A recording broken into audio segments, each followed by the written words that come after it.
Welcome back, ladies and gentlemen, to the World Championship Series Global Finals. I'm Nathanius, joined by Pig and Tasteless. I'm going to be getting ready for an amazing matchup ahead, Rogue versus Neeb. Oh yeah, this is the big one of the group, right? These are the two big boys. I think so. These are the two players that you're going to be rooting for, and it's kind of sad that they're facing off right away.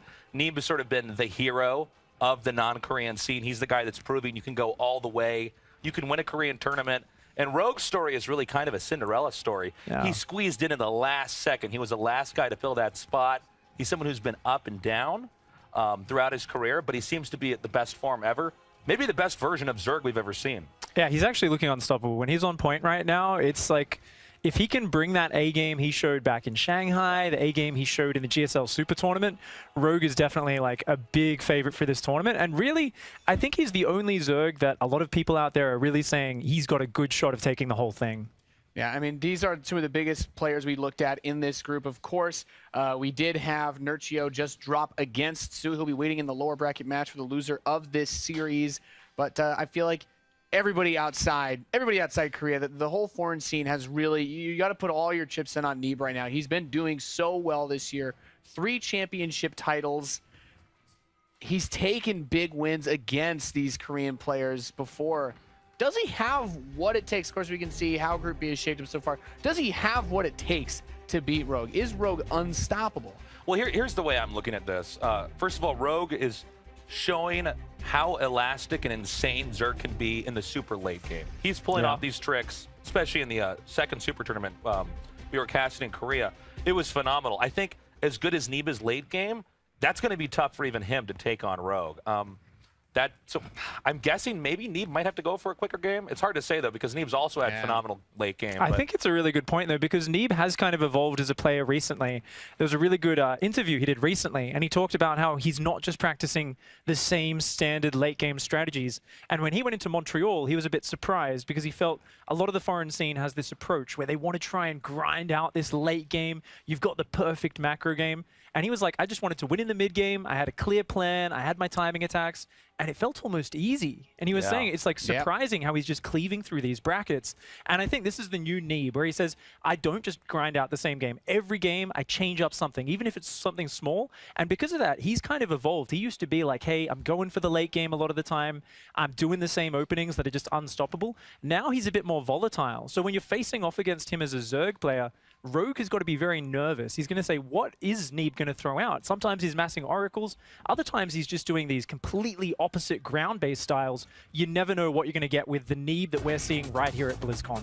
Yep, and this is the matchup. It's going to be Rogue versus Neeb. We've talked about this. We've seen Neeb bust out all sorts of builds. Being able to follow him throughout the WCS circuit, Pig, I think we can agree, he has shown a lot of variance, a lot of maturing as a player in terms of his strategies. Last year, when we saw Neeb playing on the big stage, the story was about his nerves. You know, he was scared to play against guys like Thermal in the finals of Shanghai. He got worked up. That doesn't seem to be an issue for him going into this year. You know, it's funny because there's some parallels with these two players and how they've had to deal with their own emotions, because Rogue's had big ups and downs. I know when I was casting him in Pro League, there were periods where he had some of the best games of his life, and then other days he would completely bomb out. But he seems to have found his form. And with Neeb here as well, he is a guy who he's got enough experience now. He seems like he's able to deliver the stuff he's practiced, the stuff he's learned, into the most important matches in his entire career. So it's going to be really cool to see these two guys who've had a lot of, like I said, big ups and downs, now facing off against each other when they're in the best, I guess, emotional form we've seen yet. They seem to really keep a really clean slate psychologically coming into these big matches. Yeah, there's a real maturity developing with some of these characters. Neeb, of course, you know, he was playing since he was 14 years old in the Premier League. He came out, he used to be a Terran player. Since then, he's evolved, he's changed. And even after finding his feet as Protoss, we can say he's really come into his own this year. He's dominated the WCS circuit. We've seen him holding that trophy over and over and over again. And it doesn't seem like it's going to be stopping anytime soon. It seems like the last thing Neeb still has to develop is now that swagger of being a champion. You know? He's got to bring out the smack talk. He's got to come out with his US flag jacket, you know. But he is a monster, and we've seen him destroy so many Zergs in particular over the course of the last year and a half. I think starting back with his mini rivalry he had with Hydra last year, which he eventually turned into domination. Yeah, it was like over the course of 6 months, it went from, man, Hydra just always seems to barely topple him over. He gets through the defense to, oh, it's another 3-0. Oh, yeah, that's just Neeb versus Hydra, man. He just kept on cleaving through the Zergs. Of course, that was the Adept era back then. Yeah. They've been coming back. They've been finding some use. Players like Hero, we've seen Neeb as well, throwing Adept timings in with their Oracles. The absolute range of strategy right now, I think, which is available to Protoss in the PvZ matchup with the whole opening 8 minutes, that's what gives Neeb a good edge here. I feel like Rogue opens up very similar. He's kind of just scouting, he's looking around, he's trying to identify what Protoss is up to. And it's going to very much be Rogue as the reflexive player here, and Neeb is the aggressor, I believe. Yeah, but Rogue, we know he can a player Tazels that can anticipate and work around that. That's what makes him such a good player that he is here, that he does come in so hot to this tournament. Yeah, it's very true. Again, the thing about Rogue is he's got not just really clean entry into the late game, but it's what he does in the late game, how he uses all the unit abilities, how he manages to stay on top. That's where I'm really curious. If we can get a game that goes for that long, how does Neeb handle that? We've seen Neeb play some crazy late game too with the Sky Toss, lots of stasis boards. For sure, he has it, and he's awesome, but I don't know if that compares to what we've seen Neeb do, especially in those late games in the Super Tournament. It was there was a crazy game I've ever like seen before. stats there where Rogue was like coming back in a situation where it used to be we've always felt like the Protoss players were favored. In that super late game scenario, players like Rogue have really turned that understanding upside down, and we've started to realize it comes down a lot more to the strategic decision making. How are they going to adapt in that late game?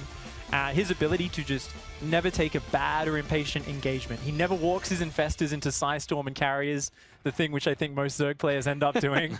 And Rogue always, he's just so patient. He finds a way, and you add that to a very solid mid game. It's not like he's just playing for the end game, and he becomes a very difficult Zerg opponent. This just seems like a great matchup overall. Rogue comes in here as a very strong player. A lot of people hyping him up to be potentially the biggest contender in this tournament.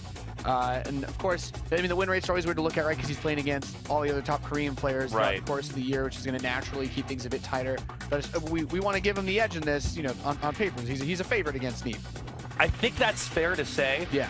I'm definitely rooting for Neeb as an American, but I'm super biased too. So. Yeah, I think just in the last maybe 2 months or so, the way that Rogue has been playing is really scary. Now, let's also not forget, he's had lots of ups and downs in his career. I mean, we might see him not play as well as he's not able to get that consistent rhythm.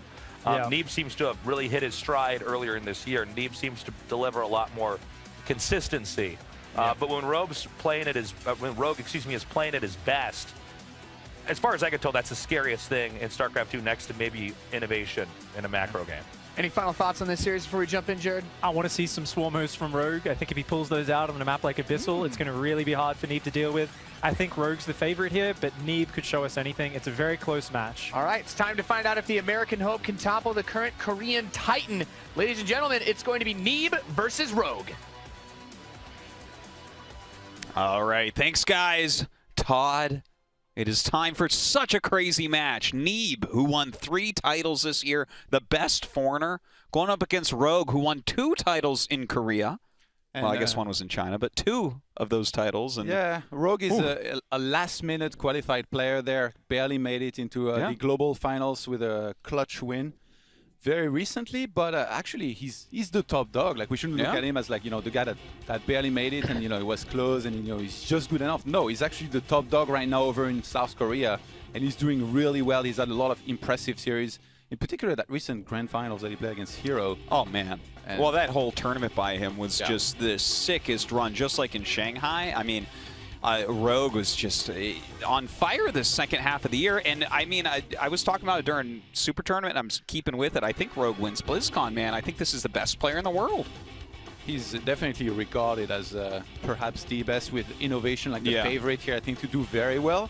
But it feels like the best that South Korea has to offer against the best from the circuit here, in the rest of the world. Yeah. It's the world versus Korea once again here. But we've actually hopefully it goes better for the world. Yeah, yeah.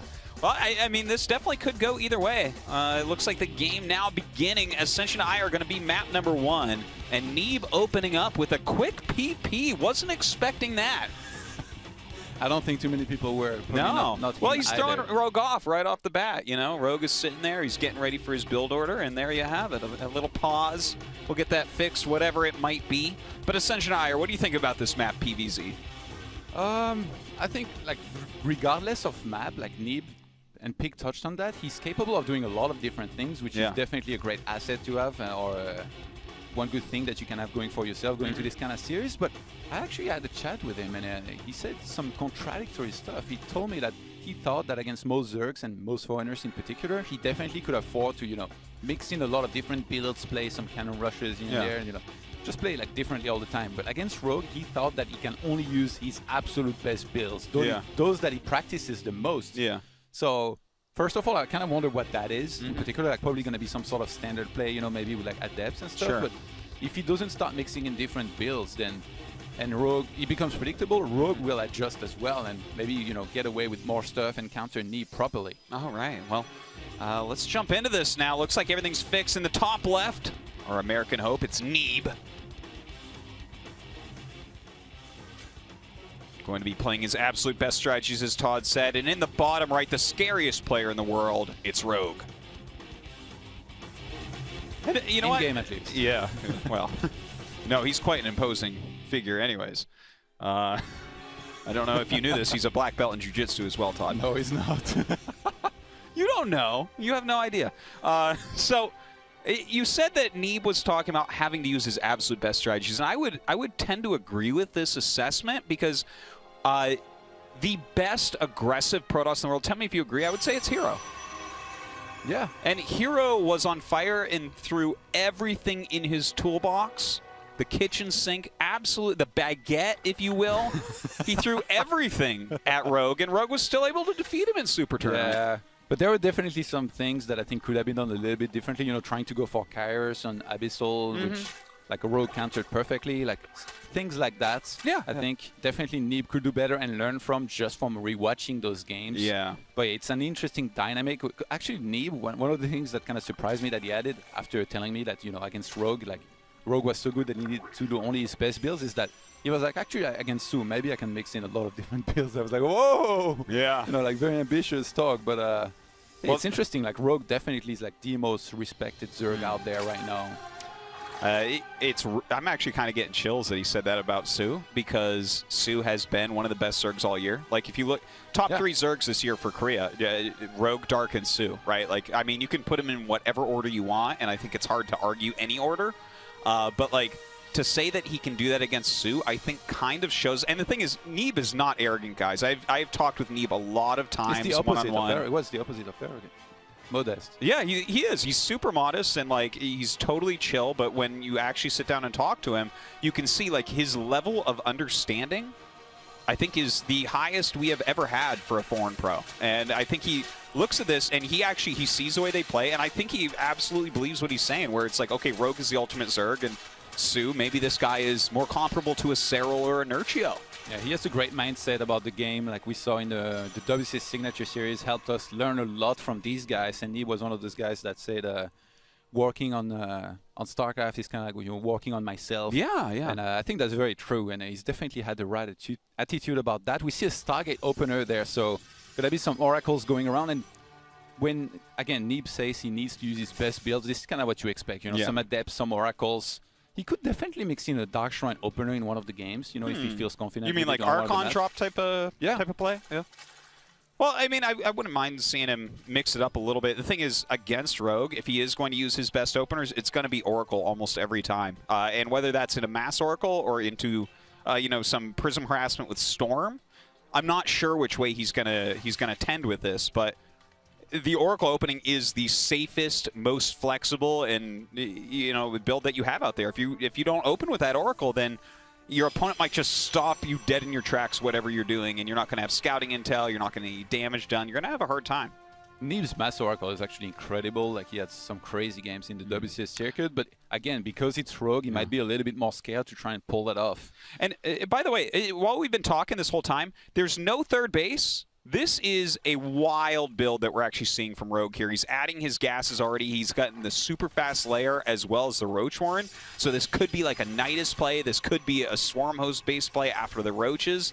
I mean, obviously, when you go 2-base Roach Warren, you're not going to die to anything early, but Neeb is not attacking. He's scouting what's happening and going for his third. Neeb is one of those Protosses or even players that is one of the best out there mechanically. He will always expand, so if he's able to get ahead economically, usually it's going to be the beginning of the end for Rogue. So I feel like, yeah, there it is. The Nidus is going to start, and actually, Neeb didn't really adjust, I think, to what Rogue did here. Like, I mean, he saw there was no third base, but it's not like he's getting, you know, more gateways to make sure he doesn't die to something like a Nidus. He made another Stargate, which against Mass Queens and a Nidus is not necessarily going to be the best of choices. It's actually going to be very, very hard. We did see Rogue lose with this build against Hero, if I recall, because Hero like responded perfectly. He was throwing down stasis wards against the outcoming units, utilizing Mass Oracles against it. The Void Ray is about to pop out, so that's kind of nice, but I don't know if he's going to be able to hold on here, man. Yeah, it's he's going to take a lot of pylons, overcharges. I guess Mothership Core must have been building up on energy here a little bit, but it doesn't have that much yet for Neeb to have a massive amount of overcharges. He's going to get rid of the Overseer and an Overlord nearby. The Nidus is already being surrounded, but there's no pylon nearby. He's going to try to go for the snipe on the Nidus. Oh, he actually didn't target it the entire time there. I switched that up quite a bit. No pylons nearby either. Has to pull back this Mothership Core, and he'll stay alive for the time being behind his wall, but this is a good opening for Rogue. Yeah, it's an all-in though. This has to work right here and right now. 44 walkers to 51. Rogue has to kill Neeb in the next minute or two as Neeb tries to gather a couple more Void Rays here. If you could overwhelm the Queens, then the rest of the army on the ground is going to die very rapidly. Neeb actually has a decent army here in terms of Stalkers and Adepts in the back. And Rogue, he's actually going to do a slow version of this with drones being sent through the Nidus. And Spores going up. Did Neeb see it? Because if he saw it, he might just try and go for the fight. Yeah, he saw it. Okay, well, he does see it, and down goes his Cybernetics Core. He is building another one, and he started that a while ago knowing it was going to die, so that's good. He doesn't have to make just Zealots now. But this is kind of tough. Like, we've seen Rogue adding a few drones at home. He's adding that Hydralisk Den now as well. Rogue might just transition here. He has the Spores covering the rest of his army. The Queens as anti-air. He could just move the Spores forward, land Corrosive Bile forever, while he keeps on making more drones, maybe take one more base, but he's still going for Hydralisk. And he could just even finish as well. Just tunnel a couple Hydralisks across the map through the Nidus. Rogue right now, I love this kind of poking here behind the turtled position. It's like, come at me, you won't. Come on, you won't do it. Like, what is Neeb supposed to do here? Oh, this is really smart. He starts a Nexus at the bottom side of the map. If he could actually recall probes and saturate that, that'd be great for Neeb. But he's still going to have to deal with this here. You can't evacuate your natural and main base, I think, against this. Because otherwise, you just die. Unless he recalls his entire army across the map and goes into a base trade. Which would be wide. Imagine he did that with the probes. Stack all your probes and then the walk your army in there. That'd be so sick. That would be really, really cool. But okay, it looks like he's going to go forward right now. Oh, those Void Rays taking a bit of hull damage. Backing up for the time being. Neeb is threatening in a way defensively with the force fields there, but Rogue has Ravagers to break those away, so he's still going to keep on spamming this Corrosive Bile, and which Neeb consistently needs to be active to make sure they don't land on top of his army, because if he starts using sentries here, Rogue might just A-move and kill him. Well, I love the fact that he's getting Blink right now as well. He knows that his opponent is not going to have that many units overall, so Blink Stalkers definitely can be very effective, but just breaking out of this position is so tough for Neeb. Yeah, I wonder actually how he will do this, like whether he just recalls a bunch of probes and then recalls back into the main, or if we see the army actually going across the map. The Oracles, I think he's trying to get a better idea of what exactly Rogue wants to follow up into, because Neeb right now must kind of be surprised that, you know, Rogue hasn't actually properly attacked into his natural. He's just kind of been sitting there and spamming Corrosive Bile. Well, he's still scouting around a little bit. That third base on the way for Rogue. I love the fact that Neeb has his third up. He's getting gas from it already. He's just kind of chilling here, getting his Blink upgrade. This is so sick. How is Rogue supposed to guess and see this? Like, really even scout for it, and when? This is fantastic. Like, you really don't expect this. This is a big move. These Lurkers, there's nothing to counter them. There's not even any detection. Lurkers against Stalkers is one of the most brutal one-sided things in the game. That is going to be very, very hard for Neeb. His Void Rate's getting quite low here as well. Oh, God. You know, he needs to start some Oracles there. That's the only way. He starts a Robo here to try and get some Observer, but that's going to take so long, and Lurker shoots from so far. Rogue is going to keep on edging forward to try and finish. Neeb, Does he need to evacuate here? I don't even... I think he might. Like, you can't take down entrenched positions with Stalkers. Like, not like this. Yeah. If he can force field and land the Revelation with the 2 Oracles that he already had on the map, but these Lurkers are going to do so much damage. Let's see that Revelation here. If he can okay, he catches everything. Should he, okay, Rogue is out standing with some Stalkers yeah, here. that's really good. Rogue is standing here with his army on top of the Lurkers, though, which makes it almost impossible to engage into. This Mothership Core dies, lands the last minute time warp. Well, That's I not mean, gonna it matter. slows everything down. And with this counterattack with the Stalkers, you might have to run some units through that Nidus to actually hold on. Oh, this is sick. Yeah, this is going to force some units back. Neeb really trying to make the most of the situation. Remaking the Mothership Core, which will come out with 50 energy. He could actually still recall outside elsewhere if he wanted to. Still trying to defend on that location there. And he might just give that base up. I feel like he has to. Maybe whop in sentries on top of the ramp, defend the main, and then counterattack across the map. Yeah, He's gonna recall. that could work. Okay, he is going to go ahead and recall. Oh my God, Neeb is so going for it right now. A ballsy move here. He's going to lose this natural base, but Rogue is going to be caught unawares. Look at that. You just now figured out what's going on. And this army is still very scary. I don't believe there is any lurkers across the map. Rogue is going to send everything back home here to make sure he can defend against this and not die anytime soon. No force field is going to land on top of the ramp here early enough to prevent the army from going down it. Oh my God, he actually gets on top of these lurkers, but the Lynx round comes in. Neeb has to back out. Blinks down to the low ground here. With so many Lynx and lurkers, though, he's not going to be able to get too much done. And Neeb cannot fight the lurkers, so he's going to fight the rest of the army, which actually Rogue is kind of throwing away a lot of his army here right now. Counter-attacking on that one base here down there. Neeb needs to use the mobility of his army, attack that third base of Rogue, go where the lurkers are not, and fight the rest of the army, because if he does that, he might be able to somehow find a way to win, but Rogue is so quick with the push and so good at splitting his units here. The damage he's dealing is something that it's hard to imagine Neeb coming back from right now. He's very mobile on the map. He's being very creative, but Rogue's overall strategy, this push, is so hard to stop with the tech choice of Neeb. It's almost as if Rogue has been watching In Control's remastered stream. Oh my gosh. Like lurkers everywhere. The lurkers went right up that ramp, and look at them just wreck this Nexus. There's almost no probes left. Oh, this is so sick here, what we're seeing from Rogue. What mind games, you know? Like, it's really hard to go into a match against somebody like Rogue and tell yourself, like, he's going to play super aggressive, he's going to, you know, do one of those all-ins, but guess what? He does it, and it looks great. Well, I mean, he's the best late-game Zerg in the world, so why not mix in a crazy two-base build here? Neeb unable to do anything. GG is finally called, and Rogue will pick up game one. A very strategic and interesting game. A situation that no doubt Rogue has dealt with far more times than Neeb. So he had more experience going in there, but I got to say, the flexibility of Neeb, the way he took that additional Nexus down at 6 o'clock, the recalls, he made great moves, but Rogue was just too rock solid. It was just the transition that I think Neeb didn't see coming, and even I have to question the original Nidus. He didn't really read properly into.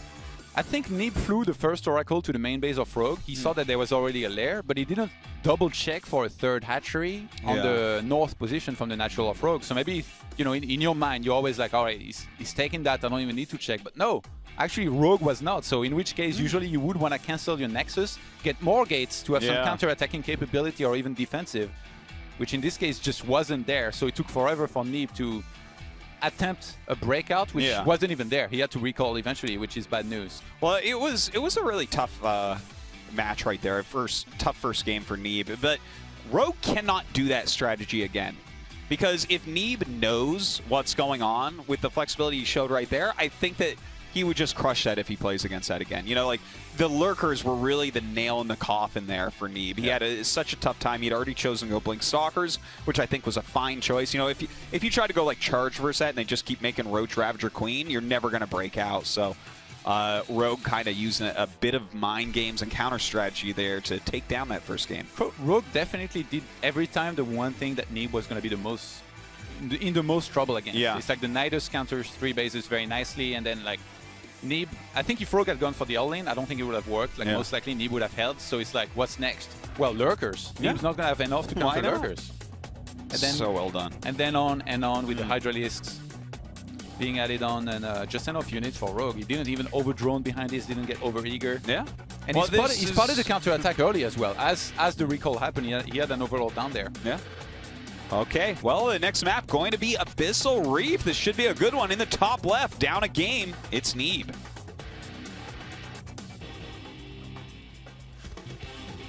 And in the bottom right, winning game number 1, it's Rogue.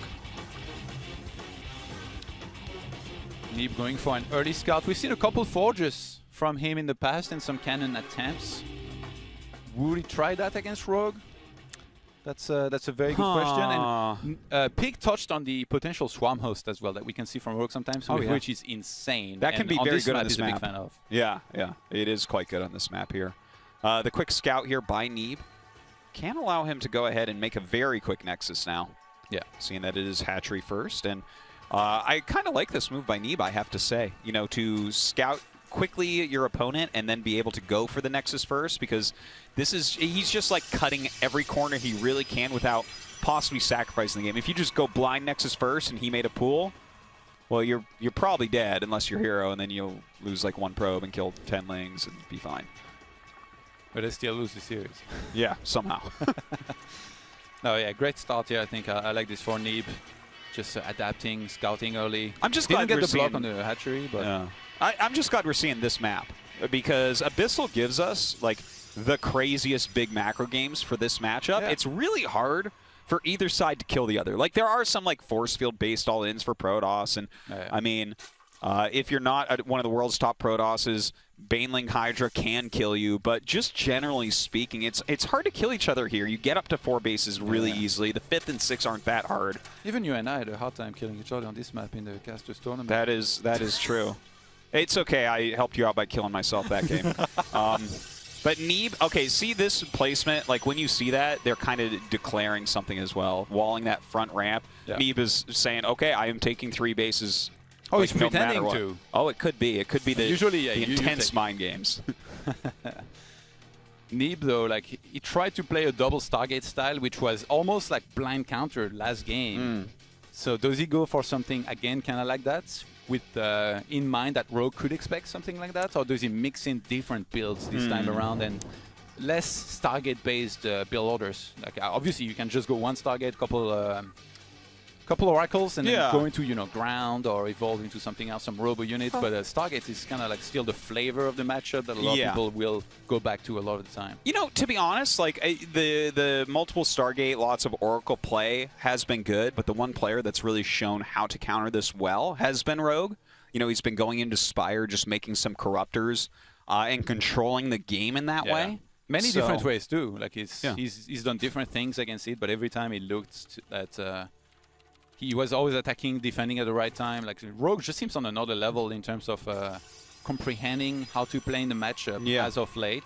It seems like he just knows the counter to everything at every point. And I do want to point out, he's not unbeatable though. He did lose like a he loses maps. I mean, you know, it's pretty hard to just not lose maps straight up. Maybe Innovation can do that from time to time, but no one else. Now, Rogue just got Overlord speed, and I think that this is important to point out, because this is something that whoever is the best Zerg in the world at the time, it's normally Dark or Rogue, will get Overlord speed early a lot. Because, you know, they just have to react correctly to be able to win the game. And Rogue, you know, did kind of the aggressive build in Game 1, didn't need that Overlord speed, but here he is on the macro map, making sure that he knows what Neeb is up to. Especially on a map like this, where it's harder to spot the, the back of the mirror line and stuff. Like, Protoss can very easily hide stuff. And Rogue knew that, in this case, Neeb had gone for a quick Nexus and stuff, which sometimes even encourages you to play even more aggressive, because you're already kind of being greedy in the start. But yeah, I like this a lot here. Rogue, he's going to be able to see everything he wants to see, and then from there adjust, which is so good at. Again, like we just talked about how he reacts properly to everything, knows most of the counters. If this guy can know what's going on, he's always going to do well. Well, he's still got some good scouting going on. The second Oracle has popped out. This is a very standard style from Neeb, kind of the main thing that we were watching Protoss players do previous to the mass Oracle play. And with these Adepts coming out, Neeb is very good at this type of harassment. Is Rogue ready on the ground here? He has enough against the Oracles with the Queens and Spores, but the Adepts, is he ready for those? Just 14 Zerglings here right now against 7 Adepts. It's really not that much. Oh, wow. He doesn't finish his Shade there. And Neeb choosing to be very, very cautious with his units. And at home, adding 2 Stargates right now. So is going to go into that Sky Toss play. Neeb not afraid to play with more Stargate units here. Already knowing that Rogue's up on 3 bases here. Is he going to cancel that? I think he should, right? Yeah, he sees the amount of links as well. That would be suicide. He's just kind of threatening and trying to force Rogue to make more units right now. And then Neeb, essentially, he should be pulling back very soon here with these Adepts. Rogue's trying to go for a surround right now on the Adepts as the Oracles are the ones harassing drones. Doesn't look like he's going to be able to get that for the moment. More Oracles on the way. That third base is going up. And as long as Neeb kind of keeps Rogue on his back foot here, he's in good shape. You know, he's able to get his probe count up at that third base, get those Oracles out, and eventually he's going to want to take that fourth and probably go into carriers from there. And then Rogue gets the news here that he's triple Stargate. Let's see how he reacts.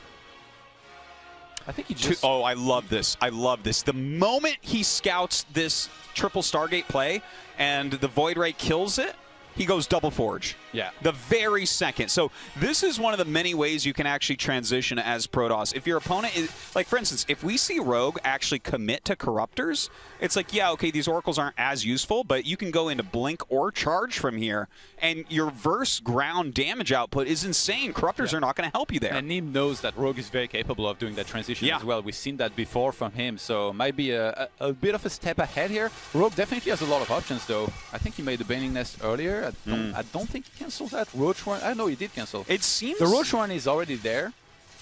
It seems like he's, with that ranged attack upgrade coming in, it seems like he's just kind of hedging all of his bets. He's trying to be kind of careful here and make sure he doesn't get caught off guard with the transition. I'm excited to see what he makes once this Spire is done, though. Like, does he go Corruptors? How many Corruptors if he does? I think you can't go Mutas. I think it has to be Corruptors against triple Stargate. Like, it's, some players will make it work sometimes. Well, but, if your opponent doesn't make the Phoenixes, because the thing is, once you scout the Spire, you're supposed to make some Phoenixes. Because if they do go Mutas, you're in trouble. Wow. And he's going to spot the Spire as well. Yeah. Neeb could attack that. He doesn't want to lose more Oracles, so he's just going to pull back. But he did spot that Spire there. And already Artosis, look at the supply here. Neeb starting to pull ahead, doing some damage left and right.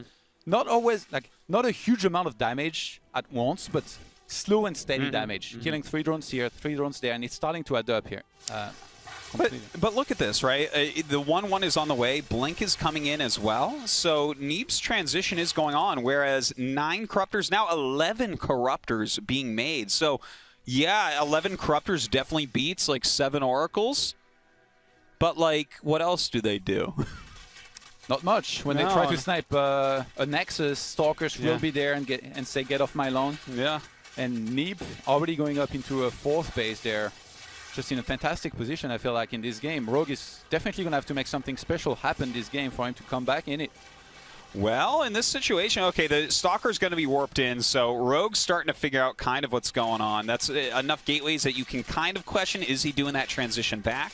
He starts 5 Overlords and 8 more Roaches. So Rogue has already made a good amount of Corruptors. He's going to stay on that and I think go full ground and maybe try and bust Neeb. Is he? I don't think he's really going to be able to. Like, I guess when you play against someone who's going Blink Stalker, if you go for, like, Ravager, Roach, Ling, that can be very efficient. Even Banelings can be a bit helpful there, but look at the amount of Stasis Wards. Oh my god. And he's standing there as well, so it's not like, you know, a couple Lings can go in there and trigger those. Yeah.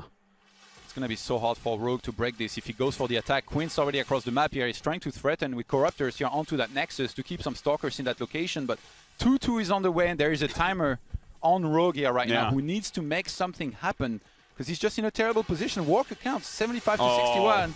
Well, already with these Stasis Wards, this is not working at all for Rogue. Neeb with a beautiful defense so far. Those Stasis Wards worth their weight in gold. This is like a giant force field right there as well that blocks his own army. Like, Look at Rogue sit there behind all this. He has to wait for all these units to come out, and then there's even more behind. Yeah, there's more where that came from here. Now the Corruptors are flying up to the natural. He might actually be able to snipe a Nexus during all this. Oh, God, yeah, you know what? He's going to get that Nexus 100%. The Oracles, though, going to come in and help Neeb to clean out this main army. Yeah, Neeb loses the Nexus, but army-wise, he did all right there. Trapping still a lot of this army. He's going on the chase a little bit. A couple of these links will finally be freed here in a second. Oh, we're going to try to sandwich these Stalkers right now. Of course, he does have a Blink cooldown, so he can get out of there. Blinks back towards that Nexus with the overcharge, and Rogue has to turn around. But I got to tell you, I loved the transition of Neeb and how he's played this game. But Rogue, using the versatility of these Corruptors to kill that Nexus was a great move. Yeah, he definitely needed to make something like that happen, and I mean, it's nice that he got a Nexus, but Neeb can just remake that. He didn't lose any walkers. He's up to 7-6 against 64, 2-2's about to finish.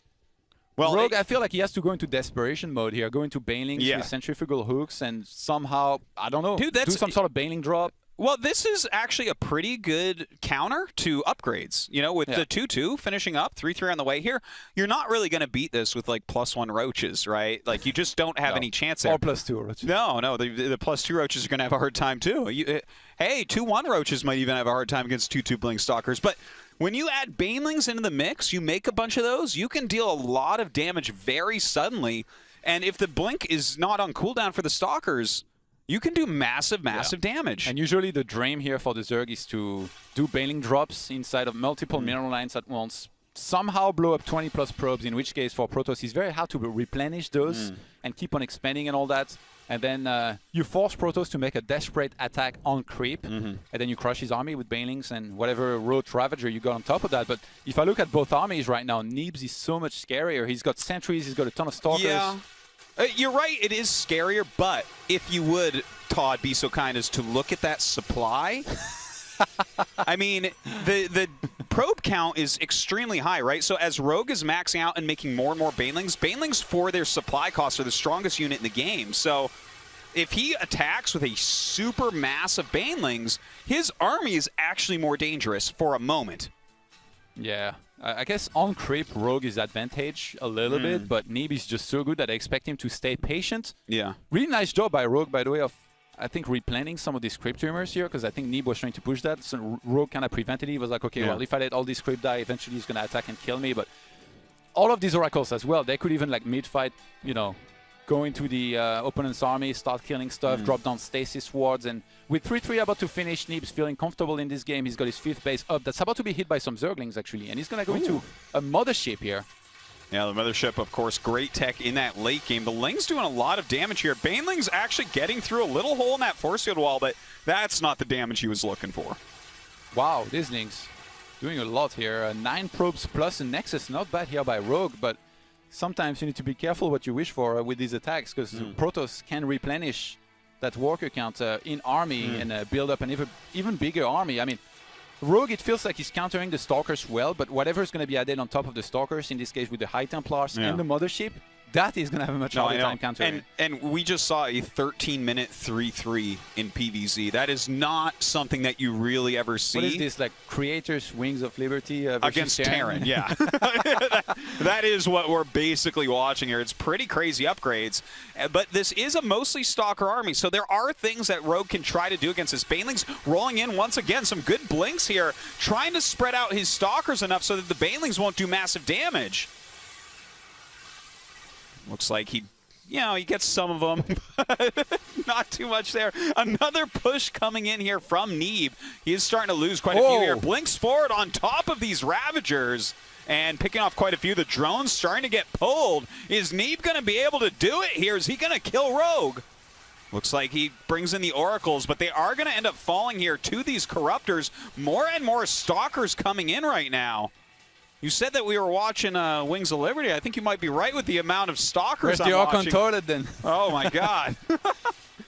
Rogue is probably like, what the hell? Mothership kind of out of nowhere? That guy's got a fleet beacon. I mean, Neeb still has got the economy. He's got the worker lead, and it's looking like these Stalkers are still pretty darn strong here in this game. He just now gets that detection as well. Trying so hard right now is Rogue to hold on, but it looks like Neeb should be able to finish him here. More and more Stalkers flooding in that 4th base of Rogue under attack, while Neeb is on 5 bases with better upgrades. And I do not think Rogue is going to be able to hold here. Finally get some Mothership core, but is that enough? Probably not. No, there's still so many Stalkers left over and just too much DPS autosis. Oh my God, seriously a lot. GG is called, and Neeb ties it up against the world's best Zerg. We're going to see map 3. Yeah, great job here by Neeb. Really solid all around this time, and I don't know, like it feels like if the game can go normally, you know, if you can play with some Oracles, some Adepts here and there, keep Rogue on the low walker count early on, he's going to do great pretty much all the time. He really, that double forward transition though, That was I wonder what the great. game would have looked like if he hadn't gone for that, because I feel like he was still doing pretty well, but that definitely was super smart because there wasn't even any follow-up scout from Rogue. He saw the triple target, he's like, all right, you're going mass air and that's it. No, actually, Neeb is super smart. And the thing is, Rogue reacted reasonably well, right? He tried to get into some tech against. He utilized his corruptors that were not that useful, considering he was playing against Blinkstalker, right? Like, Blinkstalker's pretty good against corruptor tech. And got that Nexus. He made it a competitive game, at least. By the way, these corruptors were beasts. Like, they dealt with the air, they killed the Nexus, and even at the end, they chipped away at the mothership. They're like, hello, team, can we get some help? Well, those other Zerg units having a hard time against the ludicrous upgrades of Neeb. 3-3 is just so massive, and you know, that's going to be something that Rogue does not play against all that often. Like, I mean, normally you're sitting on one forge for a while. You know, it's pretty rare to see someone max out and have 3-3 this early in a PvC. So, the third game coming up. Neeb against Rogue. Spread the word and hashtag WCS. This is the World Championship Series Grand Finals. 5 days of insane StarCraft 2 action. All right, our last map, Mech Depot in the top right. Our blue Protoss, it is Neeb. See how focused he is right there. In the bottom left, the best Zerg from Korea, it's Rogue. Our third map, Mech Depot here. I've seen Neeb do a bunch of cannon rushes in the past, but it looks like already here he's going to be playing quite a bit differently. A gas early on. Going to be followed up by a gateway here. How do you like this build order, Autos? Gas into gateway.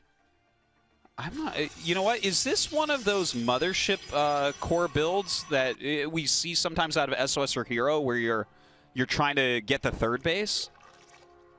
Like the third hatch, because Zerg takes it pretty quickly on this you map? don't have usually to take the gas that early. Yeah, like, I wouldn't think so. When you go for that. I thought you were... What do you think For this some build reason, is? I thought about like the one game, the one replay I saw a few of Wings of Liberty beta where you lost to a mothership on one base when you played. I don't know why the Thanks for bringing that up. Yeah, I forgot about that. That was like 1 million views on YouTube. I think Neeb, like taking the gas early, like we shouldn't, read into it that much. Like usually, He took you can gas still go because for Nexus and then go into a quick Stargate, like a quicker Stargate than you would otherwise, right? Because with the usual other build order that you would go into, it'd be like Gateway, Gas, Nexus, Core. Then you wouldn't have as much gas as now. So then your Stargate will be way later, especially if you go into Mothership Core. But yeah, like it's... But, I mean, normally you go Adept, Stargate, and the Stargate's a few seconds later here. I guess with this, he can get a quicker Warp Gate upgrade as well if he's going for that tech. I mean, maybe this is an Archon drop that he's going for on this map as well. That is a possibility. I'm really a bit unsure. I mean, gas first builds... Look how quick he's saturating the second gas here. These 3 probes, they were here already on location.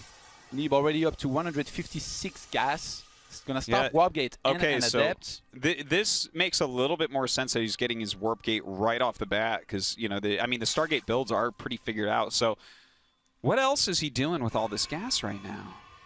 The second gateway is going to go down. And still Neeb has a lot of gas here. He could start a Stargate if he wanted to. Could start Mothership Core. And yeah, there it is. The Stargates that I thought he might go for.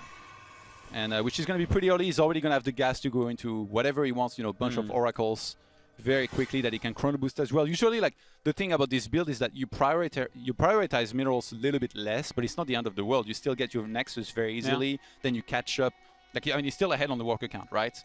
And your Stargate units, your Stargate and your Stargate units are going to be there a little bit earlier, in which case you can sometimes catch the Zerg off guard, right? That's not the case this time, though, because he got the Warp Gate before the Stargate. Yeah. So it's actually going to be a later Oracle if it's an Oracle. Yeah, but then he's going to be earlier Adepts that he can synergize true. with the Oracle. And we saw... And with the two gates, like I guess that's more Adepts earlier on. That would be playing to his image as well. Remember what he did last game? He went forward with double Oracle and 7 Adepts. What did he do? He was faking it. He was trying to make Rogue make more units. What if this time he shades, but he actually doesn't cancel the shade, and Rogue thinks he's going to cancel it? It's also a good point that on the Abyssal game, the Lings that Rogue was using defensively were hatched at exactly the right time to defend against regular Adept timings with Oracles, right? So these Adepts coming out slightly earlier, you can mess up a Zerg sometimes with something like this.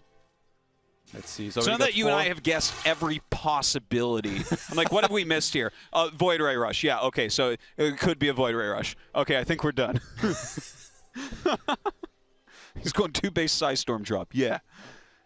All right, Oracle on the way. A good amount of Adepts out here, keeping some pressure on. Actually, yeah, Rogue, he's forced to make so many Zerglings there. And Neeb, every single time he pulls back just on time. I don't want to jinx it, right? I feel like the one moment I say that, he's going to start losing Adepts left and right. But no, he's getting to a good amount of Adepts there. One more Oracle being added on, and this is going to be a super sick attack. Like, as much as there is an Overlord there, I'm not sure that Rogue is respecting this enough. Like, sure, he has 37 walkers, but he needs to make way more units. He's getting more queens, but he's still droning up. Yeah, 15 Lings, last time I checked, don't beat 8 Adepts. So I guess with queens, maybe they do. And if they catch them on the map. Yeah, well, if they catch just 4 of them and surround them, that can work out as well. All right, so he picks off 3 of them right there, but nice Oracle Micro coming out of Neeb. Going to pick off quite a few Lings as they push him back. The Queen's coming down, getting ready for a fight. They would never back down from one of those. Oh my god. Puntosis. All right, we have a shade up towards that main base. It does get canceled here. Neeb keeping that pressure on, adding a couple Stargates as well. So we're going to have to see if Rogue once again wants to go directly into that Spire play. Oh, does he transfer this time? There's a lot of links next to the Adept, so he's going to let them transfer forward. They still... Oh, they get surrounded. Actually, Oracle's going to come into the rescue here to try and actually pick up some of these drones there. They do get some. And Neeb knows that he's forced a lot of units there in the meantime. And that the Walker count of Rogue is not going to be as high as he would like it to right now. But still more Oracles being made out of the one Stargate. And it looks like we might be seeing mass Oracles here. Does he do the double Forge transition? Might be smart not to here. I don't know, because he's shown that one time. And I think that, you know, Rogue is taking information really quickly while he's playing against Neeb. So it's hard to say. Like, I would say 100% we'll see a Spire added. And 100% we'll see some amount of flying units made once that Spire finishes. But does he do anything else, like, you know, maybe add a second Evolution Chamber, try to keep up? Does he send in a second Overlord? I haven't... Is there even, like, a Void Ray to push everything back? No, it's just a Mothership and 2 Adepts. I mean, usually Neeb is pretty good defensively, so you would have to make sure that it's actually going to work if you do one of those attacks. There is a chance Rogue even does Bane Hydra. Like, I mean, it's still a thing, right? Like, he's already going into upgraded Zerglings. But if you go Bane Hydra and your opponent keeps making Oracles, it's kind of hard. And, okay, he adds the Hydralisk Den. We'll see what he does with this. The double Forge is being made.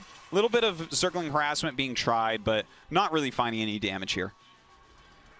Usually, one of the downsides of double Forge is that for a short moment, you will have a few less units, but it's just so short that it makes it very difficult for the Zerg to know about that timing and to hit it.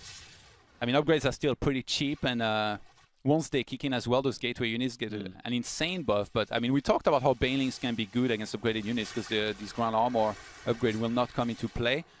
Nice cancel here, actually, on that 4th base here. I mean, if you can be on 3 bases as a Protoss against a 3-base Zerg, usually you're doing something right. Another pylon wall is forced out of Neeb here as Rogue hits that counterattack once again. Not really gaining a whole lot from this because Neeb is so on top of things, but the first time he's not, Rogue will get a ton of damage done. Yeah, Rogue is... I like that he's being as active as he is here, really trying to find a mistake in Neeb. I mean, if these links run by one single time, he will be in so much trouble. I think the double Forge was spotted there. It's going to be into Blink again. But I mean, cool to mix in something different, maybe Charge Loss and High Templars, but then again, if you get to play against Hydralisk Bane and then the opponent attacks really hard into you, it's still going to be really tough to counter. Infestation Pit, man. The Swarm Hosts, we didn't see them on Abyssal Reef. I don't think we're going to see Swarm Hosts, to be honest. Like, I think that the mobility of Neeb is a little bit too high to go Swarm Host in this situation. I feel like he might be going for Fungal. It is a possibility. Or, the bases I mean, he could go up to Hive, though. but what would he want out of Hive? Like, I guess you can rush into, like, Ultra. Ultra would kind of counter all those Stalkers, but he only has 1 Evo. He's getting ranged attack. It doesn't seem to make too much sense to me. Yeah, Vipers usually don't make much sense either. No. So usually, it's either going to be Infestors or Swarm Hosts. And yeah, you are right. Right on the money, Artosis. Good job. Yeah. Well, whatever happened to Pathogen Glance? Is that upgrade still in the game? It is still in the game, actually, but Zergs don't get it. They don't like it. I have to wait for it? I don't think so. I need these right away. one day we'll be like this with like a Storm. We won't get it. We'll just use Item Plus for feedback. We're like, Storm takes too long. Chrono Boost I do on that up. a lot, although I mean to get Storm and I don't have it. And then I like feedback 2 things. I'm like, oh, and I lose. So 1-1 finishing up. Blink is going to be done here pretty quickly as well. +1 range going to be finishing. No Fungals will be ready quite yet, but Hydras are on the way. Huge amount of stasis wards out in the map also. Actually, I think this is really smart. If you picture the fight, Fungals landing on Blink Stalkers and Sentries potentially. Corrosive by landing as well. I mean, these Stalkers could die really quick regardless of the res, and then Banelings might come in for the cleanup as well.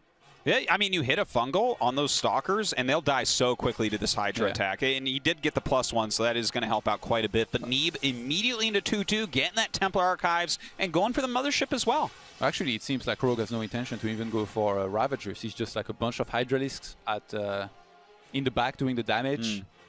And we see Templar Archives plus the Fleet Beacon here being added on from Neeb. So Mothership plus Storm definitely going to be in the plans. Well, and I'm glad we get to see a longer game here, because it feels like for a long time, you know, they're kind of going to judge each other's army, seize each other up, and then try and, you know, build the perfect army, basically, to beat the opponent. Exactly. This is one of the very beautiful things, in my opinion, about StarCraft 2. Oh, he finally gets the run by. This is actually doing okay. You know, that's definitely worth it for the Lings, and it's keeping Neeb busy. But this is one of the really beautiful things, in my opinion, Todd. I'd like to hear your input on this. But, like, in StarCraft 2, when you get 2 super high-level players like Neeb and Rogue, sometimes you'll see a game like this where they counter each other in slight ways, like 5-6 times, and eventually they're just like basically maxed out with just tiny amounts of damage into each other because they both played so strategically well, there's nothing to do. Like, you can't attack your opponent and he can't attack you because you're both too smart. Yeah, and then you have to adapt on the fly. Yeah, I love this kind of game as well. I love the longer games. Like, I mean, sure, like one punch knockouts can look impressive and be fun, but I like slow, methodical chess matches as well, Artosis. I'm sure you do too. Oh, you know, that's the only way I like the game. I hate those chasers. All right, so some carriers being added, and he's trading off a few Stalkers here and there. Once you actually hit max supply and like the supreme late game of PvZ, Stalkers are not a unit you want in your army. They just really don't carry a ton of value. So I like that he's still being super active while trading in, trying to get some better units. Still a Zergling run by attempt here. There's one Stalker in position, so not going to happen. And Rogue, as much as I've seen him play some very impressive games against carriers in the past, it feels like it's not going to be one of those like where he hard counters it. You know, he does all the right attacks, all the right damage, and then finishes off a Protoss who's on a low carrier count. No, he's even going Ultras right now, which don't counter carriers too well. No, they don't. But they're pretty darn good against Sentry Stalker, which is what he keeps running into. So I kind of understand it in a way. Definitely is going to maintain this kind of map control for him. His creep spread's starting to get very good as well. He is up on 5 bases, while Neeb just on 4. But Neeb having all the time in the world to get all these upgrades up and finish his carriers. You know what really surprises me? Neeb on his natural, he didn't make an extra pylon to make sure that he could wall off even more easily, or even cannons on his natural. Because, I mean, Rogue keeps on trying to do the same run by, but Neeb, it feels like he's trying to prove a point. He's like, I will show you that this does not work. Forever. When I'm done with you, you will never try to run by links ever again, Rogue. He's setting him up because he knows he's going to play him in the finals or something like that. He's like, no, this is destiny. More upgrades coming in from both players. +2 Carapace, +3 melee here from Rogue, who's going to a Great Aspire.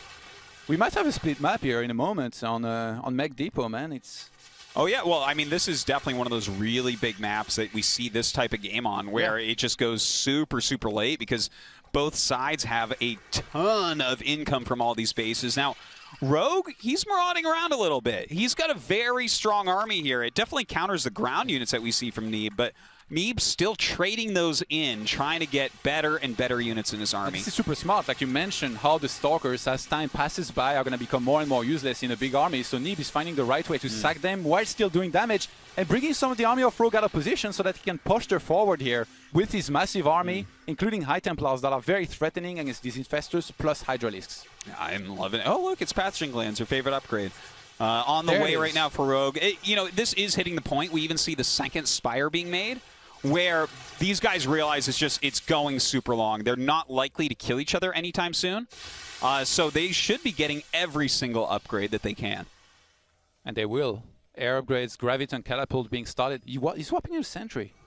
What on Yeah. earth? Well, you Guardian need, Shield? Yeah, you need one Guardian Shield. One Guardian Shield. The one Guardian Shield.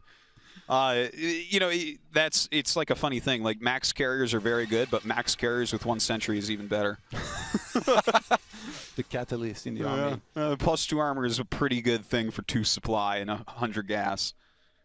So the carrier's still popping out right now. This army is getting so scary.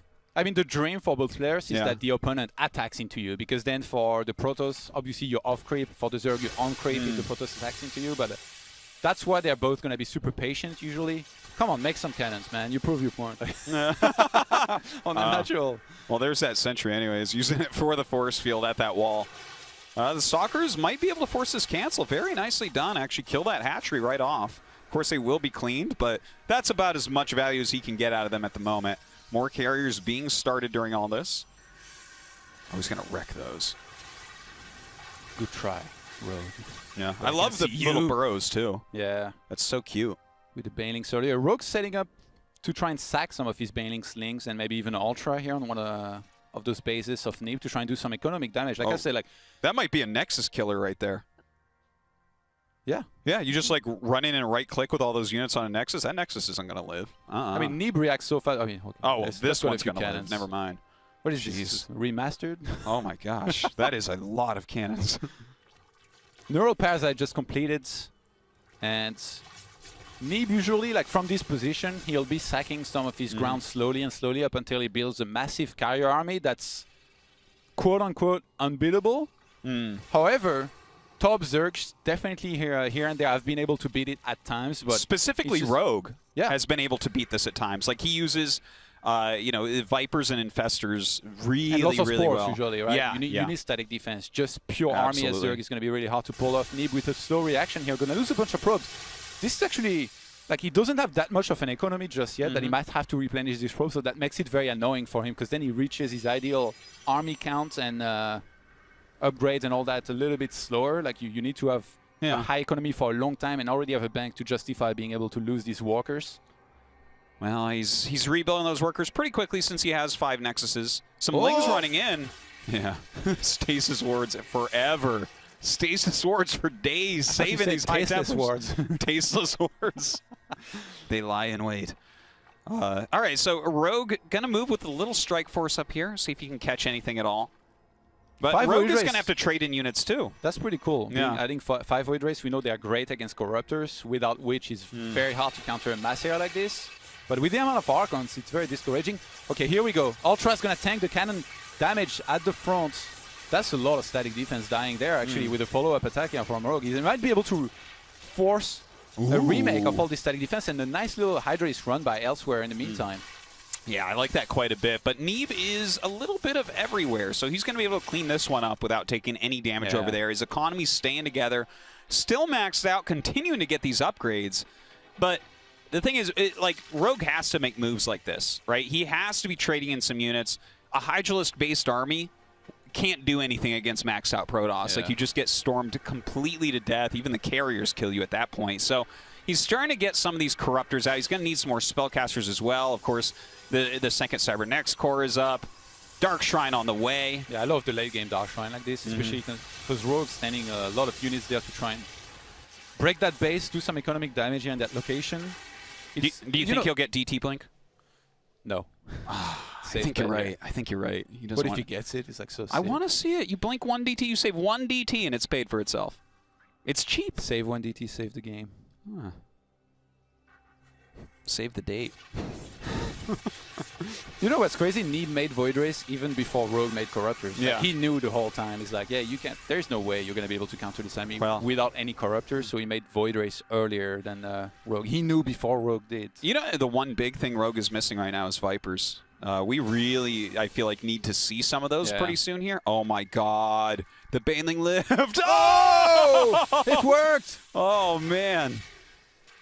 But look, he is going to need some Vipers here eventually, I think. You know, the Parasitic Bomb can be very useful against Void Rays. Just tagging, abducting things, bringing them into your army is very important. You know, at this point in the game, you're normally going to have 2 Oracles as Protoss tagging the Zerg, but when those tags come out, you can pull in the Oracles, and you know, that seems like a small thing, but over time, it actually matters. We see a lot of games in this position go till someone runs out of gas.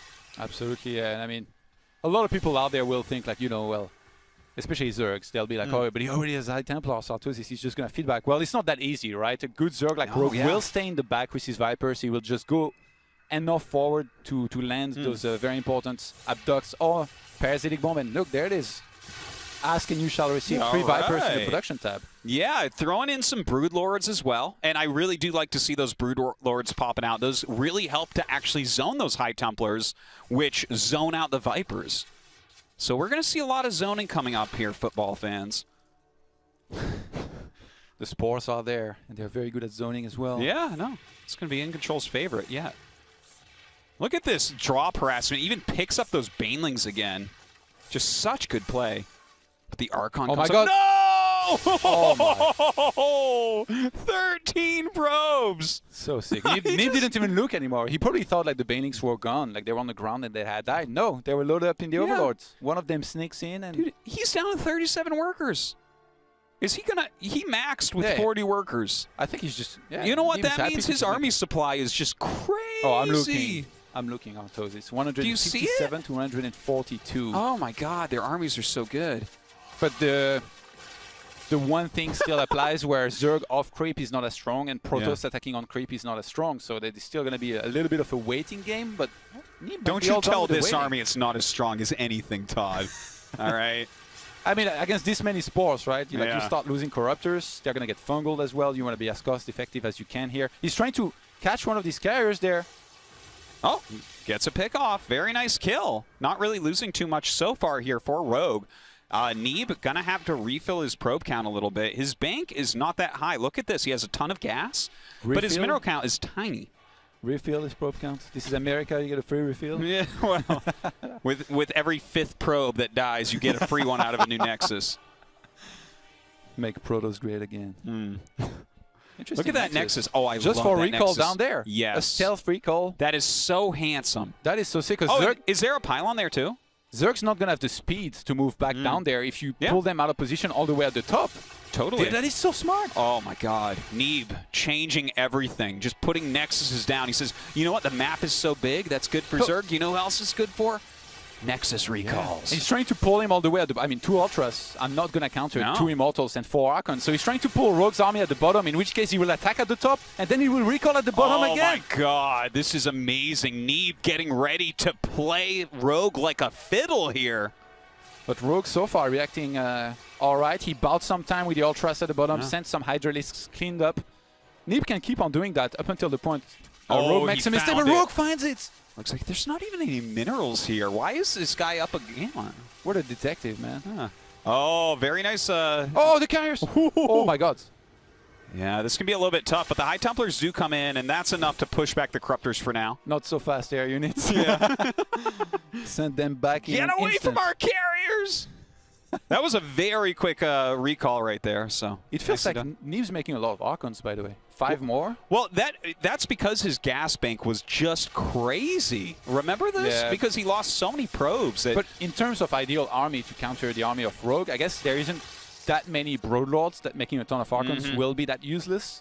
It's quite true, and he doesn't have any Tempests really to counter the Broodlords, though. Yeah. So if more Broodlords are made, like Archons are one of the worst units against Broodlords. But in synergy with the rest of the army, they still do a pretty darn good job, especially in covering the carriers from the Corruptors. Yeah. That's what you want. These are the bodyguards of the carriers and the Protoss army. Recall with just some of the carriers and some Archons here to defend against these links. That means some of the units were left at the top here for Neeb. Both players are all over the place, with just a couple units here and there, in particular from Rogue, who's been doing a fantastic job. You know that to and fro we were talking about before, where both players were countering each other lightly throughout the game to get to the late game? We're seeing that again right now. We're seeing Neeb go into some of these kind of ground-based units. He's making, he has a few Zealots mixed in here. He has some extra Archons. Now we're starting to see some Ultras pop out right now. He's a little bit scared of maybe over-making Broodlords at this point, so... Some really cool countering going on, and Neeb hitting in multiple locations here. Hitting at the south once again, going towards the north with his main army. Going to the north and the south. The north and the south. See, this is his shield, and the top one is his sword. That doesn't make sense. Well, I mean, I'm Neeb just is- trying to make you feel at home right now. Yeah, good job. Neeb is one plasma shield upgrade away from having all of the upgrades from the Forge and the Cybercore. So it's going to be well upgraded for the rest of the game. Rogue is just missing the missile and air weapons. But Still no DT blink. Just got to throw that out there. No Phoenix range either. No Adept Glaives. I mean, who is this amateur? What is this, amateur hour? Yeah, seriously. Oh my gosh. All right, a bunch of Ultras hitting this bottom expansion. Should be able to take that out pretty There's easily. no Overseer. No, yeah, I would like to see that. Warps and High Templars. They would have gotten cleaved. Yeah, they would have killed everything right there. Oh, there we go. All right, well, Warps one in. Maybe just a little bit of a misclick there. Just like an instant warp. Yeah. You talk about gas, and actually a lot of players are starting to, spend a little bit more gas offensively. Here we go, big attack from Neeb, who noticed the army of Rogue was out of position. He's going to take out that base, and a lot of the static defense that's there. Oh, my man, God, the DT's just shrekking through these Ultras so quickly. They're going to run up towards the cannons and probably end up dying there as well.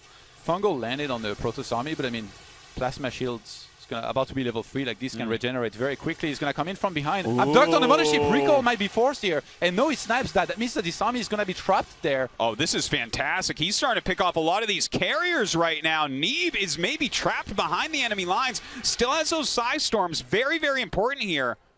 There were the Broodlords, but he actually didn't bring them up to try to hit the Archons or the High Templars. I mean, it's sometimes the Protoss is not trapped in here with you. You're trapped in here with them. Yeah. So if you come in from behind with your entire army and not the static defense and off creep, it can backfire really quickly. Yeah. You might want to be careful. The gas bank of both players has been spent here, essentially. 150 army supply to 134. Well, at this point in the game as well, you start to see as the gas does get spent out, like a lot of Zergling harassment around the map, a lot of Zealots starting to get warped in, this type of thing, to try to utilize those minerals in a good way. Look at how equal the resources lost are. Wow. Rogue has lost a little bit more, but I think it's mostly in minerals. His efficiency is crazy. Look at that. That is a lot of units that died already, and there's a lot more to come here. 94 probes so far. 22 cannons died. Ouch. All right, so the Archons look like they are going to get caught, but Will they, maybe though? not. No. Actually, the Lings and Ultras that surrounded them got caught with the Archons. Oh, my God, and the Archon stays alive. Good micro 10 right health. there. So sick. Well, don't worry, he has 3 armor on that 10 health. Now, Neeb moving towards his top location. Without Again, a Neeb mothership. might be able to take this. Without a mothership. Yeah. Quite scary. Like, I mean, sure, like he might be able to snipe the base, but if he starts losing carriers left and right, notice how many sentries there are still, by the way. Dude, Abducts come in here, and you get in a lot of trouble very, very quickly.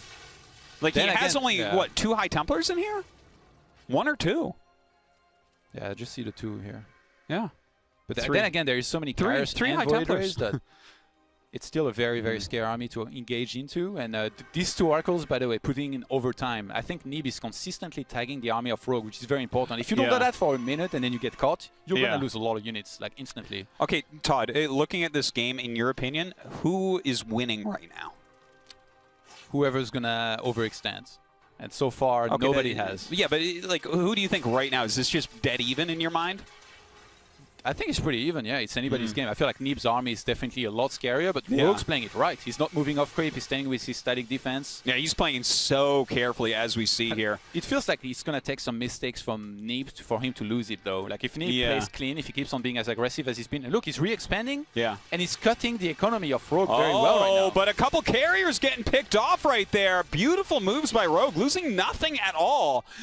Did you see that? Okay, we got to talk about that. I'm actually getting some nerd chills right now. He sent masses of changelings north, and Neeb started clearing them, and then his units moved to the other side and picked off 2 carriers. He just traded changelings for carriers. I thought changelings didn't even do damage. Apparently they do when Rogue is in action, man. Oh my gosh. Oh, they don't. Getting surrounded. What is this, Warcraft 3? Well, that was a beautiful ghoul drill right there. All right, going to be able to maybe pick off this base. What's the income of Rogue right now? Pretty Must low. be like, yeah, look at how low it is. And he doesn't have much of a bank, especially gas-wise. Neeb doing everything right here, and he could be taking a win against one of the most hyped Korean players right now in his first series of the tournament. That is so sick. It'd be a Sue Neeb finals at that point? Oh my god. I mean, if you beat if you beat Rogue, you can definitely beat Su, especially with the way he was talking about Absolutely. it. Wow. So impressed here by both players, but I really feel like Neeb is trying to edge away. Okay, look at this army of Rogue. Do you know how many spells he has right now? This is crazy. Like, all these things that are fungled, he can just kill off very, very easily. He can neural almost every unit in the army of Neeb. He can just take over Neeb's saving energy very well as well. But is Neeb's army high enough DPS to kill itself before neural runs out? That's the real question here, Todd. Yeah, and I mean, also, like, the static defense obviously will come into play, right? Like, you need to tag this army consistently. I think that's what Rogue's waiting for, essentially, for Neeb to overextend, for him not to have the Zerg army revealed, in which case you can go for these neural parasites, and then mid-fight it's very hard to properly have these oracles in position to use the revelation and then start fighting properly. What is Neeb doing? He's just adding like 5 Stargates. He has 200 gas. Why is he adding 5 Stargates? Is there a mineral unit that's made out of Stargates? He's going to remax with more and more carriers. I mean, his gas is about to start mining again with the new base that he took at the bottom, and plus that one. And he might start taking the top left-hand side as well. Like, it's not even a split map at this point. Well, he's playing a real estate game, and he's winning. Oh, my gosh. He has Boardwalk and Park Place right now. But Rogue, I mean, if you got hotels on Baltic Ave, man, you still have a fighting chance. He's such a nerd. I love it. I'm a Monopoly pro, Todd. You should know this. All right, so the Broodlord's pushing in towards one of Neeb's bases. Will he come down and try to actually save this? No, it looks like he's going to do a counterattack. And that's some of the gas. Like, that's almost the only gas that Rogue's That's some of the only gas on the whole map. Oh, this is so sick. Even the creep was pushed back almost on the entire map. Rogue doesn't even have that much vision. Like I said, if you're a Zerg, you want to fight with your static defense and on creep, which Neeb never let happen. Well, Neeb just kind of marching through the map right now. He's killing a lot, but this is actually one thing that I feel like Rogue is above all Zergs on as well, is he will sacrifice, like, everything. He knows what is valuable in the late game, and he doesn't care. It's like, oh, yeah, you're going to kill a bunch of my tech and a bunch of my buildings. That's fine. I'm not going to throw the game. Okay, it looks like a Revelation goes off, and he actually recalls. So giving a lot of respect here, and now he knows where he recalled to because the interceptors fly that way, but... a lot of respect given there to Rogue. As soon as he sees that Rogue's actual army is coming, he doesn't want any part of that. Yeah, this is what I was talking about. He doesn't want to overextend. The Broodlord's a little bit out of position here. They get tagged. I think Neeb will pull back Abduct. Oh my god, the other ship was out of position just for a little bit, but Neeb is still expanding at the top side. He's taking the base that was meant for Rogue here, pretty much. Oh my gosh, Neeb just taking all he's the going to catch all this? Place. Oh my god. A lot of spores that are going to go down.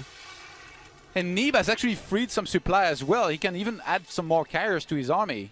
But look at Rogue's army supply right now. It is really massive when you see a Zerg with that type of army supply. Look at this, 23 Infestors. Is that only one Viper? Ooh. Yeah. The lone Viper, Steph Curry. Well, he is going to have to abduct from downtown here, man, and get that mothership core most ASAPly. He's going to have to land the 3 points from a football field away, Artosis. Yeah. I was wondering why Neeb warped in like 11 Zealots. I guess he has the minerals, but and he gets a hatchery, and that's going to weaken the gas income even more for Rogue, who already doesn't have that much. That's okay, though, because this base is going to be taken down. But these Ultras are getting trapped. Yeah, every time that's gas being traded for minerals, which you don't want to have happen. You don't want to trade 4 Ultras for 1 Nexus. He's burrowing Ultralisks. This is we are watching him burrow Ultralisks. He's like, no! Oh, he didn't recall the Voiders. Yeah, he only recalled a piece of his army. Where did he go? Oh, he's flanking them. I see. You're trapped. All right, down go the Ultras. So that was a bit wasteful from Rogue. Yeah, he denies the top left, but at what cost? What's Rogue supposed to do here from there? I guess he can only wait. Do you see these 3 hidden Infestors? Yeah. Those are at like kind of a funny position right there. Yeah, he didn't reveal them by fungling the Zealots, but if Neeb went forward one single time and somehow got fungled big time or even abducted on some stuff, that can actually win the game. But he has observers in his army, so you actually would see them and kill them most likely. So even that's like, true. He can target them down. Well, I mean, the fungals themselves are pretty good as well. Yeah. Oh, you need like the sickest fungal of all time to win this, I feel like, here for Rogue. Well, he has 23 Infestors, so he has a few shots at it. He needs to do a 360-degree flank of Infestors to get this fungal off. He needs to no-scope this army. He needs Infestors to come from all corners of the map. He needs a Nidus in the top right, a Nidus in the top left, a Nidus in the bottom right, a Nidus in the bottom left, and just throw them all in there. And then some interceptors can kill everything. Oh, my gosh. No, he can fungal all those. He'll chain fungal the carriers to death. Neeb has been so patient and he's played this so Dude, well. this Like, is... say what you will about this army. Like obviously it's very strong and hard to counter as Zerg. It's actually very easy to throw away a game like this. Oh, you attack absolutely. Rogue one time, you get abducted. Like it happens in so many games. All the games even at that- the highest level. Yeah, all the games that we've seen Rogue hit at this stage of the game, when he hasn't taken a bunch of damage early game like he hasn't this game, he ends up winning. Just so you guys know. So like even though this is looking more and more Neeb favored, do not count Rogue out yet. He does generally win from here. Yeah, Neeb's doing something weird though. He's saving supply space here. He's not making more carriers just yet. Maybe he's waiting to pick what he will go into, but you need to be careful. You need to have a sufficient army here to deal with the Zergs, because Rogue is on 167 army against 159. Here we go. 1 Immortal and 7 more High Templars. So I guess he wants to have more storms, more feedbacks, which is very important, I think. Like he's actually been lacking High Templars a little bit in his army here as Neeb. Well, he might have some sort of inkling about where all this supply is. It's underground. It's infestor-based supply. Yeah. And he needs 23 feedbacks, really. Yeah. That's a lot of feedbacks. Guess what? He's got 8 High Templars building up on energy. He made a bunch of Archons to make sure these carriers are well escorted against the Corruptors, which actually it's a massive amount of Corruptors here. We've got 19 of them. That's super scary. Rogue, he doesn't have a whole lot left on this map. His income, definitely not up there. You know, he's got that kind of one base in the bottom rightish area, but there is another base down there that they've been fighting over quite a bit. Like Neeb has lost it 3 or 4 times. So Rogue is still playing a very patient game. He knows that like if you actually kill your opponent's army and don't lose your whole army, you win, and that's both sides here. So, like, even though, for instance, right now, if we're watching this and it's like, wow, Neeb is really getting ahead. Neeb is really getting ahead. If he wrecks Neeb's army, which his army could theoretically do, 2,000 minerals and 1,300 gas will not rebuy enough to kill what Rogue has. So, the way Rogue is playing this, even though it's like, you might look at it and be like, you're losing, why are you just sitting there? This is the best chance for him to win this game, is to wait for Neeb to overcommit somewhere. And in terms of position, he's staying with his static defense down there, which means that if Neeb tries to expand a little bit too hard on the bottom right-hand side, Rogue can attack with his static defense in position and actually kill that and win the big fight. Yeah. So Neeb is forced to expand at the top, but Rogue has done a good job of attacking there, preventing that base from being taken. Early Mothership gets abducted. Quick recall this time around, but the rest of the army is on the map. Preemptive Storms landing. Yeah, I mean, oh my god, these are revealed. Be careful. Yeah, okay, well, he gets some of the High Templars here. He's starting to pick off some Oracles, which is actually really nice. That's really the bulk of the detection. He lost quite a few infestors. Well, no, I guess he only lost a couple infestors. Well, what's down at the base of Rogue? It looks like a Zealot attack that's getting cleaned up. Yeah, Zealot Immortal. So that's what these were meant for. I love these Immortals just kind of walking in here right now. Like they own the place. Yeah. We'll get you, Ultras. No, this time, Arthurs. No.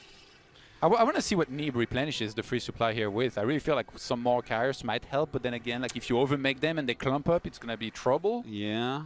So sometimes you would want to add more ground, but there's so many Broodlords that like... He's got so little money. This is like such a hard game. Rogue is the most patient Zerg in the world. After Snoot. No, he's more patient than Snoot. I'm sorry to inform you of this. You don't see Zergs like that. Like he's like, nah, I mean, you can mine more than me. It's fine. Yeah. Like, I need to win one battle. That's it. That's the only thing he's thinking about right now. Neeb has been mining way more for a while. He's been more cost efficient for a little bit. Rogue is even patient in his expanding because he could have already attempted to take the bottom right-hand side again, but he's like, no, you know what? I'm going to wait for my other base to mine out, and then I'll take that and move my static defense there. I love the Tempest. I love the Tempest. I was thinking about this when I said, like... I feel like a lot of Protosses have just stopped making Tempest overall against Zerg. But if you have, like, Tempests are actually more cost efficient than carriers if you have Oracles out. Like, you can hit everything from out of range. So if you just protect them with this type of army, I mean... Yeah, that's a good protection to have. Yeah. Those are some good bodyguards. Because this game's about the Tempest right now. The Tempest can force Rogue to eventually attack in. Link sniping a Nexus on the right-hand side. That other base pretty well protected here from Neeb. He needs to drop 2 Banelings in that top left base. And bring him from 37 walkers to 15. Yeah. Be pretty sick. But well, Neeb already has such an economy. Yeah, like he doesn't care at all. He almost would want that. Like, he'd get more army. He would love to trade 4,000 minerals for 150 gas. So patient, man. All of these spores. It feels like Rogue needs more spores than this, though, even for the big fight. Well, right? he does not have much money, and he does not even have many drones. I'm not sure does he have actually more spores on the map? Like the spores getting caught on the map earlier was a big deal. Yeah, 18 spores. More. So I mean that's a good amount of spores. It's not 25 cannons, but you know, it's pretty good. You have to do with what you have in terms of minerals, right? Yeah. Just tons of tags coming down. 2 Seeing the Vipers, infestors is the most important thing. Kobe just rejoined Steph Curry. Oh my gosh. Or LeBron, and LeBron James actually. Well, these guys are going to need a triple-double here to win this match. We need the abducts coming in very, very quickly here. The thing I like is, Parasitic Bomb on the rest of the army. Just abduct for the mothership, right? Yeah, Do you not like Parasitic well, I Bomb mean, actually, anything you can abduct is good if you're playing that type of battle. But if it's an actual battle, Parasitic Bomb is way, way better. Yeah. And, like, if you can do something like Fungal and Parasitic Bomb, wow, that is just chaos. That is what he is doing with his APM right now. He's like, oh, you think you can click? I'll show you. That is a lot of overseers as well. I don't think Rogue's going to run out of detection here before he runs out of units. Well, when all of his overseers are gone, then the game is over. That'd be some next level detection sniping here, like Fear Dragon level, like the DT's blinking right after. Like well, he didn't get After he DT sniped. blink. He might lose the game because that. Who knows? And you see that poking. He just really dealt a lot of damage there. You know what's really risky about Rogue delaying the taking of that bottom right-hand side base is that Neeb might actually fight for that eventually and try and take it. So I guess that might be what it comes down to, essentially, right? Rogue's going to man out this base. He's going to move all of his spores to the bottom right-hand side and try and fight there. Actually, they're engaging a little bit here. Yeah, the spores getting caught here. Neeb was fishing for this. He saw that the army was tagged, that they were out of position. Those spores are so important. Yeah. If you run out of spores there, if you don't have enough of them, Neeb wins the straight-up fight quite easily. He's not zoning anything really right now in this area. He's going to move some more spores up there. But the StarCraft symbol's going to go to Neeb. You know, the creep getting pushed back a little bit here as well. The vision of Rogue is very small. The map is a small, dark place. No pun intended. I know. Oh, that's a fungal. Those are fungals too. I mean, those are pretty good. He's trying to land the feedbacks here. It doesn't seem like he can quite chain fungal all this to death right now. A little bit afraid to overcommit his infestors. I'm surprised High Templars don't go forward more. There's not much threatening them here other than the Broodlords. If you that's can land a good some fungal. feedbacks. It doesn't take too many fungals to kill these. Look at this. These fungals are really starting to come in right now. The Ultra comes up, kills off these High Templars. If you don't have the High Templars, you're in a lot of trouble. Look at that recall, like 2 centimeters away. The Ultras went forward. They're like, kill me. Attack me. Just a few High Templars are left. He's making more Tempest, more Void Rays as well. Another Viper coming out. But Neeb does have more gas still. And Rogue actually replenished his economy a little bit more. He's building up a bank now. Yeah, bottom right. Did he remake spores actually after he lost? I think I saw a bunch of spores, but I'm not sure if he just transferred them. I think he might. I think this is just a transfer. Okay. That was weird. I almost felt like they were actually going to fight for it here for a second. But Neeb, I think it's the right move here to start and recall as he lost shields on some of his air units. Yeah. And the main thing, I feel like for Zerg to win this, the only way is to somehow kill the mothership to start things with. And then take it from them. Maybe landing the right neural on the carriers as well and not having everything feedback and killed instantly, which the Broodlords take care of. But it's just so hard to commit to that one fight because it can go wrong so quickly for either player, right? Do you see what I see? Yeah, this is so funny. They're turning on another Artosis on one another. They're not bound by the Kala anymore. This was the question we were talking about. Does the Protoss army have enough DPS to kill itself? And the answer is no, actually. The neural just runs out. All the units are fine. And this guy is still moonwalking in the Zerg base. Look at that crab walk. Okay, some Zerglings come in. The hatchery will live for now. 176 army supply to 151 Artosis. Do you see this game? I think Neeb might just like throw away his probes as well eventually and just build 200 pure army supply. Yeah, I mean, if you just Look at how literally, close it is. if there's nothing left, you may as well. Look at how close it is on the resources lost. That is crazy. Neeb has lost more now. Rogue caught up somehow. Wow. Well, this is the efficiency of Rogue. There's not another Zerg that plays like this, man. He will sit here all day. What a sick I mean, matchup we're here. 44 minutes in, Todd, but I mean, how late can we really go? I feel like it's bound to end very soon. I feel like they're going to fight. Well, there is a maybe for the draw bottom mechanic, so eventually games do end. So I would love for this to draw after 2.5 hours, and then we do it again. You know, I mentioned that whoever is playing defensively might be at advantage. I feel like Rogue might be the one forcing Neeb right now to be the one that's going to have to attack into him by taking this base later on the bottom right-hand side that has the most minerals and gas. So unless Neeb wants to play with like, I don't know, some sort of multitask or even like Tempest and try and chip away at the army from afar, which is still very dangerous to do, right? He might be the one to try and have to play aggressively on the bottom right-hand side eventually, which Rogue would want, right? With his Spores in position and the Chris thread there. And if he does attack he's in, probes. he can't attack in. Yeah, where? Oh, you know what? I think you're right. This is what he's doing right now. He just killed his own probes on purpose so that he can max out fully with army. Look at this. This is going to be the biggest Protoss army we have ever seen, literally in the history of professional StarCraft. 195 Protoss army supply. What is he making? Oh my God! Is it carriers? Production tab, please, good sir. Okay, carriers and more Void Rays. Oh my So goodness. wait, okay, so 3 carriers, I can't read, and 3 voids. Okay.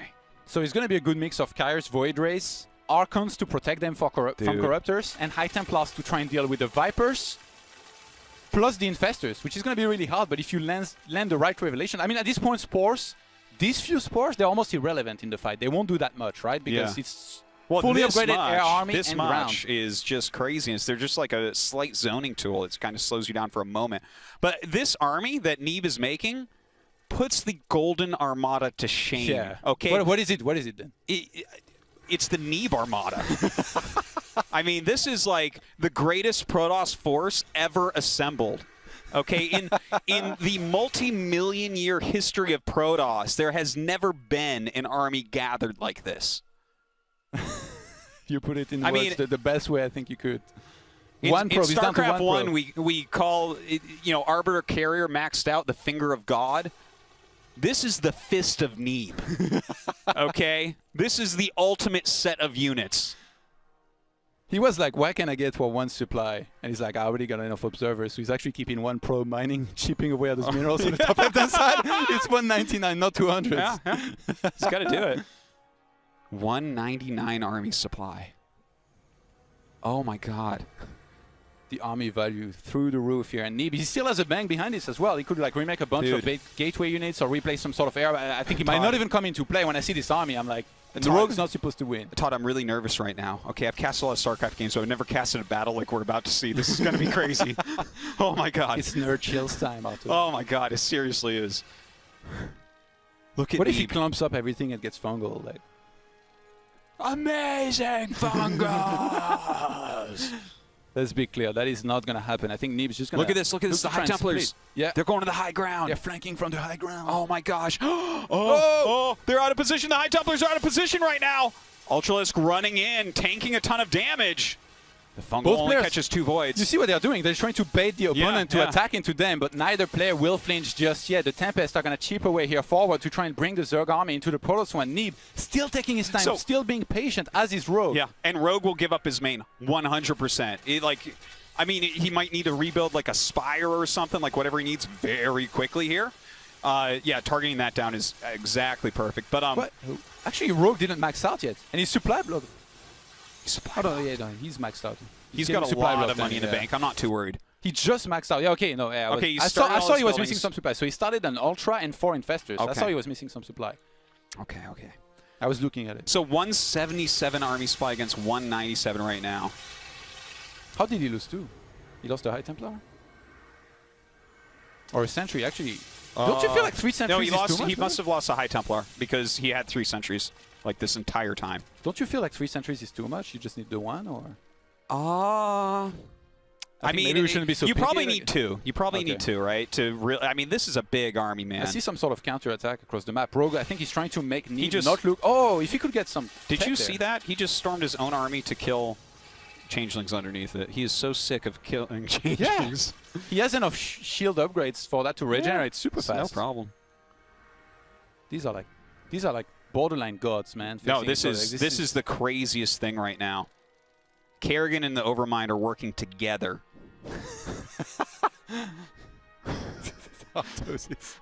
Only you, man. Right, they're enemies, right? Like, I'm pretty sure. Okay, how many spores is that? Was down to 10 earlier. 14 Back to spores 14. added in. Yeah, okay. The spores are like part of Rogue's army, really. Yeah, they're very important there. And I guess like if there were just 8, they wouldn't be that good, but it's starting to be a little bit more now. Ideally for Rogue, the fight's going to take place where the spores are. I would have thought that Neeb would be more pressure to attack on the bottom right, but instead he's just focused on maxing out and chipping away. They're both still playing that game of trying to bait the opponent into attacking. But Neeb is not going to attack, and Rogue is not going to attack. So all the minerals are going to get mined out, and then what happens? Because eventually the countdown to draw will come. And actually, listen to this. Listen to me for a moment. These guys, this is BlizzCon, dude. This is the World Championships, okay?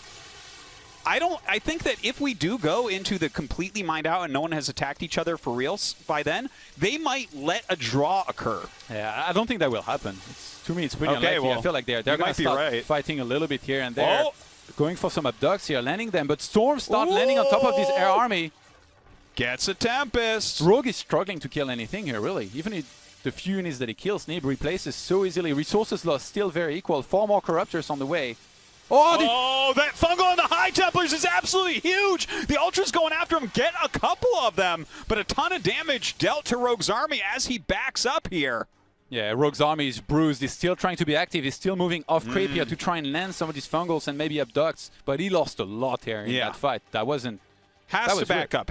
He killed a bunch of units as well, but Neeb's bank was a little bit superior. And Neeb's not replenishing that right now even. He's waiting. He's waiting to see what Rogue will add on here. He made a couple Zealots here. Oh, that's smart. He's going to bring the army of Rogue back out of there, in which case he can kill the Spores, which would be a big deal. That's worth it for the Zealots for sure. And he might actually just kill this straight up.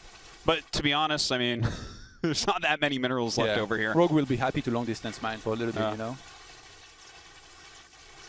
He'll be fine with it. We know the type of player that Rogue is.